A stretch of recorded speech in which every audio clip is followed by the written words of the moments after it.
Inaresto ng Taguig City Police Substation 5 ang isang Nigerian dahil sa paglabag sa COMELEC gun ban at RA 9165 sa isinagawang COMELEC checkpoint sa tapat ng Barangay Outpost sa Cayetano Avenue, Barangay Ligid Tipas, Taguig City, bandang alas 7:35 ng umaga. Kinilala ni Police Major Salvador Camacho Jr., commander ng Substation 5, ang lumabag sa omnibus election na si alias Okoro, 42 anyos na isang football coach at residente ng Sun Valley, Parañaque City. Sakay ng Ford Focus hatchback na walang plaka sa likod ang suspect na si alias Okoro nang pinahinto ng mga tauhan ng Substation 5 sa pangunguna ni Police Lieutenant Saturnino Miranda Jr. habang dumadaan sa COMELEC checkpoint sa tulay ng Cayetano Avenue, kung saan isang baril at mga illegal na droga ang nakita sa loob ng nasabing kotse. Kaagad na hinanapan ang suspect ng mga kaukulang dokumento na nagpapatunay na maaari siyang magdala ng nasabing baril sa labas ng kanyang tirahan. Gayunpaman, wala itong naipakitang dokumento na dahilan upang arestuin siya ng mga otoridad. Nakumpiska sa loob ng kanyang sasakyan ang isang unit ng caliber 38 na kargado ng 3 bala, 7 transparent plastic sachet ng hinihinalang cocaine na mahitimbang na 3.83 grams at nagkakalaga ng mahigit 20,000 piso, isang ziplock plastic sachet ng hinihinalang pinatuyong daon ng marijuana, 2 metal herb grinder at isang cellular phone. Itinon over sa Station Drug Enforcement Unit ang suspect at ang mga nakumpiskang baril, bala at mga illegal drugs para sa tamang disposisyon at pagsasampa ng kaukulang kaso. Tumangging magbigay ng pahayag ang Nigerian National. Sir, good morning. Do you want to speak? Is this yours?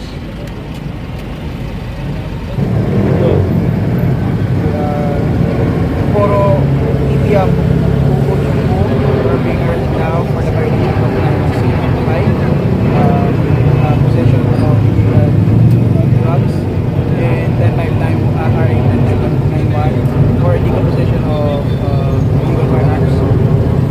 You have the right to remain silent, and if you will say you will use or favor you in any ordinary means. You also have the right to choose your legal counsel or lawyer to defend for you. If you don't have any lawyer, the government will provide one for you. Do you understand your rights? Tiklo ang 2 street-level individual sa ikanasang drug bypass operation sa sitio Pagkakaisa, Barangay Santa Ana, Pateros. Kinilala ni Police Lieutenant Napoleon Tongko, hepe ng Station Drug Enforcement Unit ng Pateros Police, ang mga suspect na sina alias Marlon, 43 anyos, residente ng Barangay Santo Rosario, Kanluran, Pateros, at alias Parang, 53 anyos, residente ng Barangay Santa Ana, Pateros. Nabilhan ang isa sa mga suspect ng isang sachet ng suspected shabu kapalit ng bypass money. Na-recover sa mga suspect ang 6 na plastic sachet ng hinihinalang shabu na nagkakalaga ng 6,800 pesos. Sa ngayon ay nasa kustudya ng Pateros Police ang 2 suspect na kinasuhan ng paglabag sa RA 9165 o Comprehensive Dangerous Drugs Act of 2002. Tiklo naman ang 2 street-level individual sa ikanasang drug bypass operation sa Panday Paltok, Barangay Santa Ana, Pateros. Kinilala ni Police Lieutenant Tongko, hepe ng SDU, ang mga suspect na sina alias Mawe, 39 anyos, residente ng Barangay Bamban, Taguig City, at alias Joshua, 22 anyos, residente ng Barangay San Roque, Pateros. Nabilhan ang isa sa mga suspect ng isang sachet ng suspected shabu kapalit ng bypass money. Na-recover sa mga suspect ang 5 plastic sachet ng hinihinalang shabu na nagkakalaga ng 13,600 pesos. Sa ngayon ay nasa kustudya na ng Pateros Police ang 2 suspect na kinasuhan ng paglabag sa RA 9165 o Comprehensive Dangerous Drugs Act of 2002. Yung dalawa ay